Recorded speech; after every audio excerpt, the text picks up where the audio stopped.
So, good morning all. Myself, Dr. Manish Rijwani. I am Associate Professor at the Department of Dermatology. So, today I'll be taking a lecture on lasers in dermatology. As it's a lengthy topic, I have divided into three parts.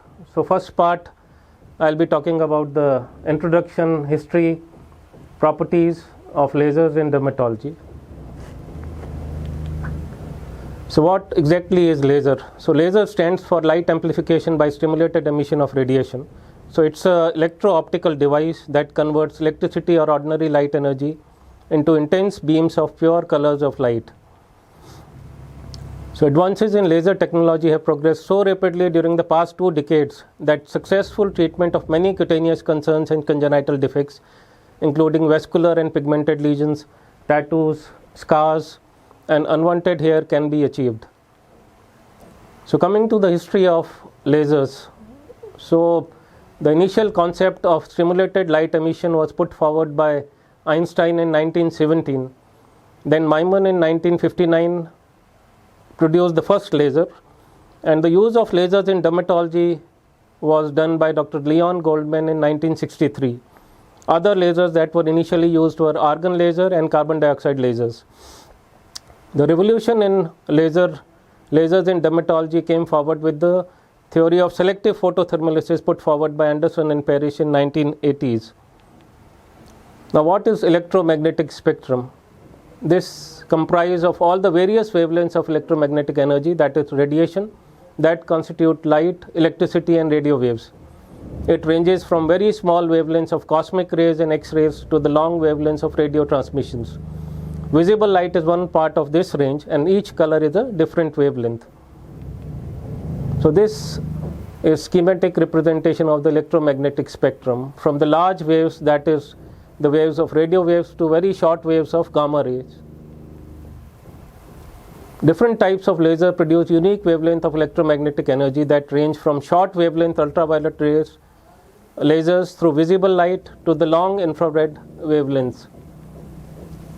So this is the part of the laser, part of the spectrum that we usually use in lasers, mainly the visible light, that is from 400 to 700 nanometer, then the near infrared, mid infrared and the far infrared, which constitute the carbon dioxide laser.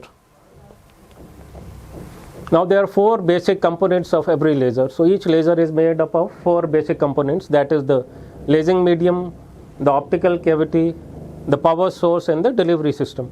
So we'll discuss each one of them in details. So this is the schematic representation of a laser. So this is Nd:YAG solid state laser, which contains a flash lamp, that is the pump source, Nd:YAG laser crystal, which is in the optical cavity, highly refractive mirror and the partially reflective mirror on one side, and finally the laser output from another side. Now the power source is used to stimulate the lasing medium to produce the laser beam. So power source can be either electricity, flash lamp, or it can also be done with other lasers. The lasing medium located inside the optical cavity is the substance that produces the laser beam. So this can be either gas, it can be solid or a liquid. The gaseous lasers are the common ones are the carbon dioxide laser and the excimer laser that we use in day-to-day practice. Solid lasers are the ruby crystals, that is the ruby laser, alexandrite crystal producing the alexandrite laser, erbium-YAG laser, Nd:YAG laser and the diode laser. And the liquid one is the tunable dye laser, that is the pulse dye laser. So the lasing medium determines the wavelength of the lasers. Now coming to the delivery system, which modifies the laser beam and brings it to the optical cavity to the patient. So the laser is delivered to the patient through the delivery system. It can be articulated arms, as we see in case of carbon dioxide laser, then optical fibers, micro manipulators, focusing handpieces and the lenses. Coming to the photophysics of lasers, so we'll discuss both the atomical level and the properties of laser. So atomical level, as we all know that the atoms of any substance are made up of electrons, protons and neutrons. So in the center, that is the nucleus, contains the protons and the neutrons, and the surrounding one is are the electrons. So electrons are usually in the resting stage. When they absorb a photon, they are raised to an excited stage. So from the resting, when they absorb a photon, they are they come to the excited stage. Once raised to an excited stage, the electron naturally tends to return to its resting stage and does so by emitting a photon similar to the one absorbed. This is called spontaneous emission. If when in its excited stage the electron absorbs a second photon, it then needs to emit two photons similar to the ones absorbed. This is called stimulated emission. A laser beam is generated by this stimulated emission, which is repeated innumerable times. So this is stimulated emission of radiation. Coming to the laser properties. So there are three main properties in case of laser. The laser light is monochromatic, that is the wavelength approaches a single value. It's a single wavelength, that is what we call is laser. So specific wavelength is there in a laser. Second property is that laser light is coherent, that is the light waves are spatially and temporally in phase. So this is the coherent light, it is the laser light are spatially and temporally in phase, and this is the non-coherent light, that is of a bulb light. So this is not coherent. The third property is collimation, that is collimated. Laser lights are parallel and not divergent, as in case of laser.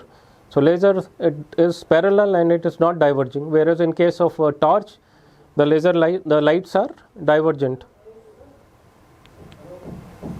So the difference between lasers and conventional light source is that lasers are monochromatic, whereas the conventional light it contains many wavelengths. Then laser is collimated, whereas emitted in conventional light is emitted in various directions. And third one is coherent, whereas the conventional light is non-coherent. Now laser light is not this kind of radiation, so this is a sign of danger. So nuclear radiation along with gamma rays and X-rays are ionizing radiations, meaning that exposure to them can cause cell mutation and or death. Whereas the laser light is non-ionizing, like these forms of radiation. The other examples are the bulb light, the heat and the radio waves. So it's not dangerous as such. So finally, coming to the conclusion, radiation in this context means light or radiant body that emits light. Medical lasers do not emit ionizing radiation and do not present any hazard associated with X-ray type radiation. Women in any stage of pregnancy may work around medical lasers with greater safety from radiation risk than watching conventional color television sets. So as such, lasers are safer devices mainly used for therapeutic and clinical purposes. Thank you so much.